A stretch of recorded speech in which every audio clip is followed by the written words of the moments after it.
Okay, for at least a few minutes, we're going to stop beating up on the 1% and talk about the crucial role that private wealth plays in America's economic and even cultural success. A new book, The Stewardship of Wealth, examines the critical issues faced by wealthy families, such as managing investment risk, ethical behavior, and the challenge of making sound investment decisions.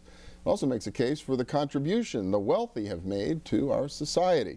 Greycourt is the author. He's an experienced private wealth manager and chairman and managing director of Greycourt and Company, the wealth advisory firm based in Pittsburgh. And well, thank you, Bill. It's nice to be here. Yeah, you've got plenty of experience in this kind of an investment background, for many years involved with what, local foundations as well as the Mellon family. Yes, right? Exactly. Right. I worked for the Mellon family for 15 years, ran some of their foundations, and since that time I've worked with a much wider variety of mainly wealthy families around the world.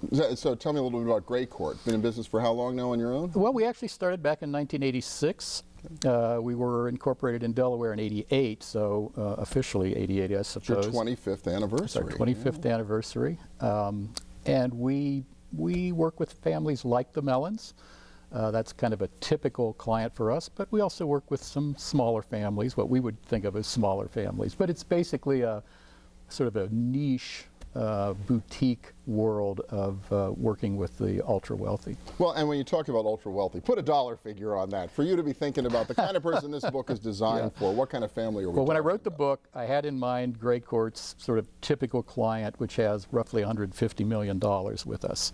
Okay. So that's sort of what I had in mind. But it works for anybody, I would say, who is an accredited investor who can gain access to hedge funds, private equity funds, things like that. For people who are unaccredited, who are sort of middle income investors, you know, a best investment practice is a best investment practice. This would be probably overkill for people like that.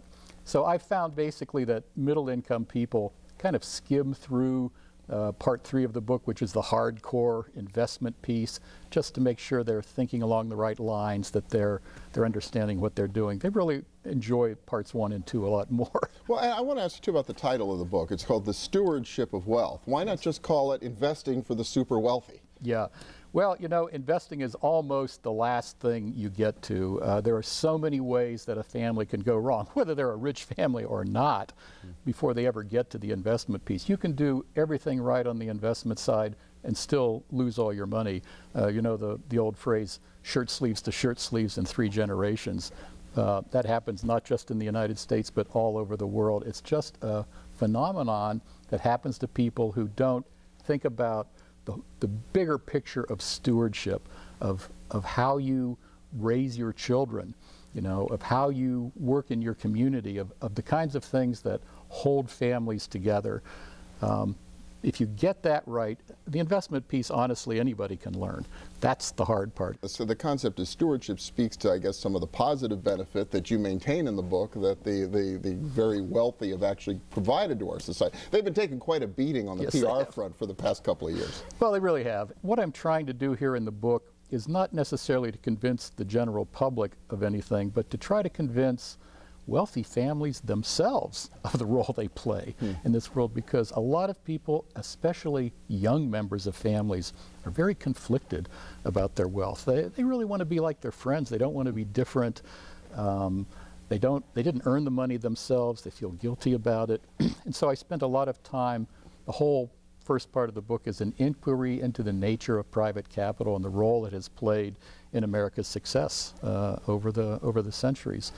And it's just something I think families themselves need to remind themselves about, and the rest of the country needs to acknowledge. But for the rest of us, you've actually come out now just brand new with an app based on the book that actually will be relevant to those of us in the 99%. I hope so. I hope so. It's a very simple app. It's a free app.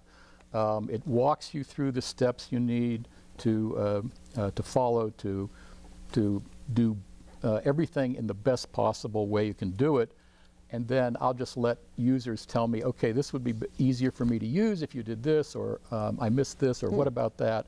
And we'll just let it evolve as it goes along. It's called Moneybags. Moneybags. It's in the Apple App Store as of this moment. All right, very good. The Stewardship of Wealth, as you mentioned, 2/3 of the book are probably relevant to everybody and make fascinating reading, and keep rooting for the folks who qualify for the other third. You could win the lottery. They could be good stewards of wealth. Greg Curtis from Greycourt, thank you. Thank you, Bill. It's great to be here. Yeah. And we'll be back in a minute with a little more dollars and cents. Stay with us.